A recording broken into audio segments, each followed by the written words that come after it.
Miami is a city with a great tradition, a well-crafted building.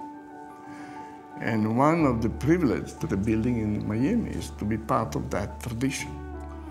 But one thing is for sure, it's a very passionate project. The place is fantastic, the community is great, the job is great. I think North Beach has a huge opportunity. Having 500 feet along this 35-acre park and having 300 feet along the Atlantic Ocean, for us it was an amazing opportunity, and I think it was something we could never pass up.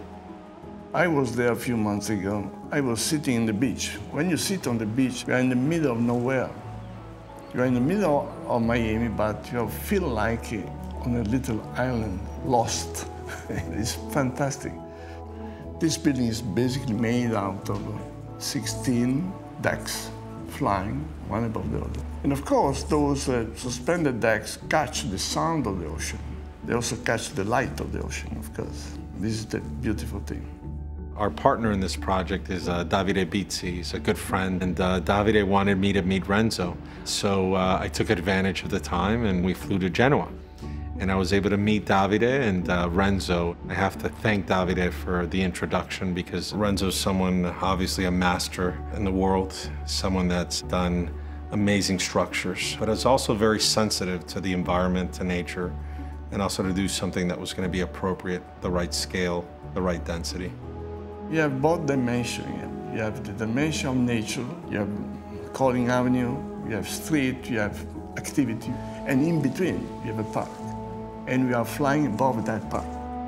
We love bringing architects from all over the world to come to Miami. You know, our job is to give them kind of the roots.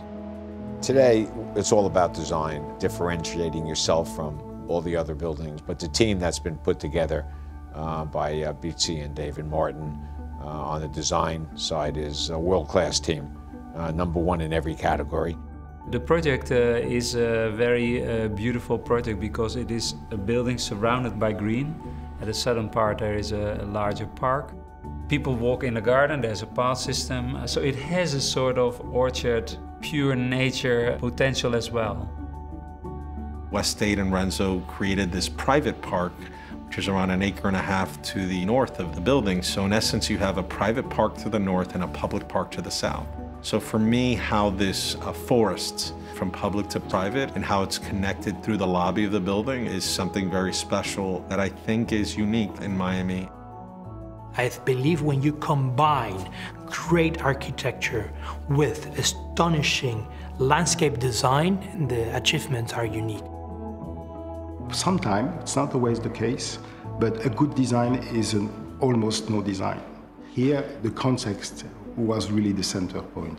What we try to do is to go to the essential. You are part of the landscape. How can we be more and more in relation with the outside? The materiality of the project was inspired by elements we find locally, simply designed, looking for almost kind of purity. Craftsmanship is one of the essential qualities of architecture. Because, you know, the quality of architecture, of course, is about poetry, is about the beauty, but it's also about construction. A good building is also well done. So we want to go back to this old tradition to make building in a very detailed way. The language we want to use, the language of lightness, this sense of lack of gravity in some way. I know that it's a bit mad, but fighting against gravity is mad. But it's quite interesting, because it gives you something that has a kind of a poetic presence. It's not arrogant, it's not possessive, it's not selfish. It's something that is more open. We tend to know what people want because we work with buyers all the time, and we're building a project where we know that is going to sell very well because we're building something that people want to live in. I don't think I've ever seen a building that had terraces as a proportion to the building as large. The living space in this building is a combination of interior space and exterior space. And the way we've done it is the outside becomes part of the inside. It becomes one. So I think that everyone is going to be very impressed with what we've accomplished. Miami right now is going through a cultural kind of renaissance. And for us, Renzo was someone that we felt was going to be able to add a lot of value to this property. It's really the last piece of Miami Beach that really is gonna now have some new life and new energy. What he created here was something that I think is gonna be a landmark and really give a lot of dignity and pride to the community.